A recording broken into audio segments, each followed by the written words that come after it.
Hey everyone, how's it going? I hope you're doing well. I'm doing well because today we're talking about music, and today we're talking about the music finds for May of 2024. Now, I got some cool stuff. I'm pretty excited for a lot of this stuff. So some of it's, garage sales. Garage sales season has started. Some of it was from trade-ins, some from thrifting, all kinds of stuff. It's a couple vinyl and the rest is CD. So let's start with the vinyl. So I got four records here, all found at a garage sale. I was just driving along the water one day. There's this garage sale, it was a great garage sale. It had like all kinds of fishing equipment and like tools. You could tell the person that was having this garage sale, I think they were maybe cleaning out for a parent or something, but there's all kinds of like homemade tinkering bits. It was the kind of thing that's like, man, I wish I had that kind of space because I'd love to just, they had like homemade like motors and stuff that were running, solar powered fans and stuff. It was really cool. But I do have actually, I was gonna say I do have room for records. Getting to a point where I don't, but let's pretend I do. So let's take a look at what I got. So we got Vinyl Confessions from Kansas. Here we go. All super clean. Now, this is the album that comes after Audio Visions. This is the first one without Steve Walsh featured in the band, and the last with Robbie on violin as well for a good period of time.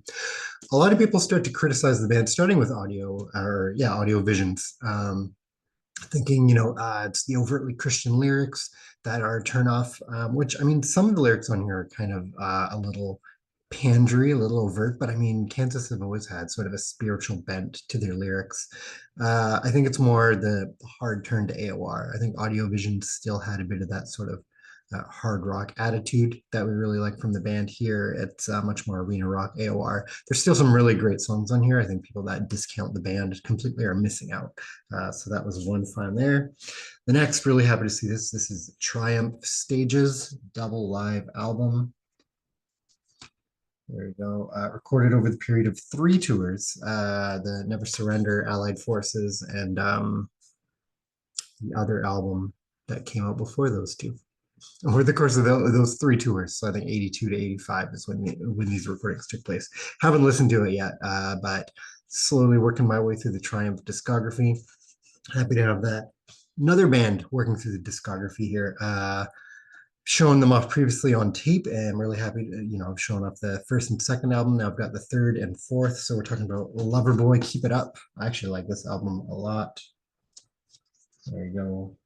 Track listing there. And then Loverboy, Loving Every Minute of It, the fourth album. Two really strong albums, in my opinion. Loverboy as well, I think a band a lot of people discount. They know the hits that they've heard ad nauseum on classic rock radio over and over and over, and that they don't want to hear anymore. Check it out. Especially Keep It Up. That's a really good album. I like that one a lot. And that was all $10 for those records. It's a good deal. Good deal. All right, now onto the CDs. So these next two were a trade-in. I had some doubles of some albums, so to trade them in. This is one I'm happy to finally have a physical copy of. This is Keys to Ascension by Yes. It's a double. It's a live album with two studio tracks as well. They are, but the one in that is a 20-minute epic. Maybe not quite as good as Close to the Edge or one of those, but still really, really good. The rest is a live set from 1996. It has, the hits. If you've heard any live album from Yes, you know what to expect. Siberian Catru, The Revealing Signs of God, America, Onward, Awaken, Roundabout, Starship Trooper. Nothing super, unique about it, but it's actually a really, really good version. I like a lot of the live recordings of the band from this time. So there you go. It also comes with a poster. Are we putting up posters of Yes? Probably not. But there we go. Next is The Smiths Meet His Murder. Really great album from the band. Uh, it's got, yeah, I really like Headmaster Ritual, Rush Home, Ruffians is really good. And of course, you got, How Soon Is Now, and That Joke Isn't Funny Anymore. Touching band. And getting it used, we're we're staying away from some problematic people, so that's good. Next up, fantastic album, Phantom Power by the Tragically Hip. It's got, Bob Cajun. It's got Poets.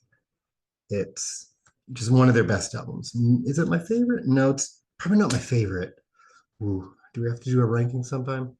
Top five for sure. It's in my top five. Top I don't know if it's in my top three. Top five albums for sure. It's got some amazing songs, but it's not incredibly consistent the whole way through. Regardless, though, Phantom Power, Tragically Hip, fantastic album, fantastic album. Next, I think I showed off their debut album last time I had a haul. This is the follow-up Recovering the Satellites from the Counting Crows. Of course, it's got the fantastic track Long December and some other great hits that I can't even see that in the recording there.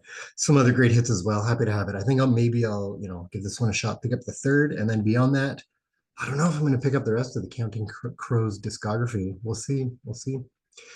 These next these were all found at Value Village, which I was pretty amazed to find. Super pumped for this. This is the debut from At the Drive-In, Casino In Out.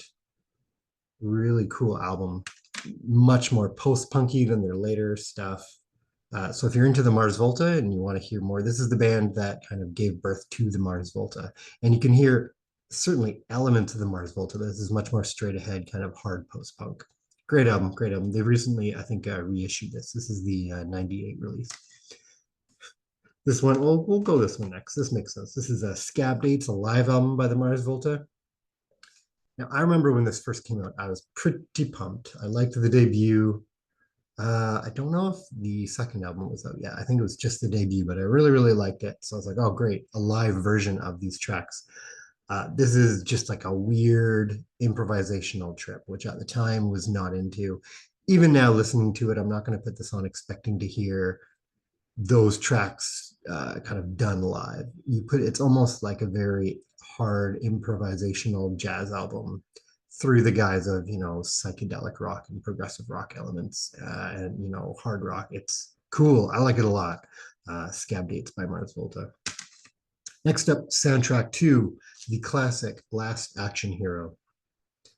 And I mean, this is just a great soundtrack. You've got AC/DC, Alice in Chains, Megadeth, Queensryche, Def Leppard, Anthrax, Aerosmith, another Alice in Chains, Cypress Hill, a track by Fishbone, Tesla, and then you have the theme by Michael Kamen and the Los Angeles Rock and Roll Ensemble featuring Buckethead. Like that's a soundtrack. So if you want your Last Action Hero, you got it right here. It's a good one. The last two, I loved while thrifting. This is one of the great things about going to thrift shops is that you'll find things from your local scene that were donated. So I've got two kind of local bands that one of them I used to have back in the day and had gotten rid of it. So happy to have it again. This one I didn't have. This is a band called Kincaid, Myriad. They were sort of around early 2000s. I think this one was what, 2004? 2004. I believe this is like a debut EP.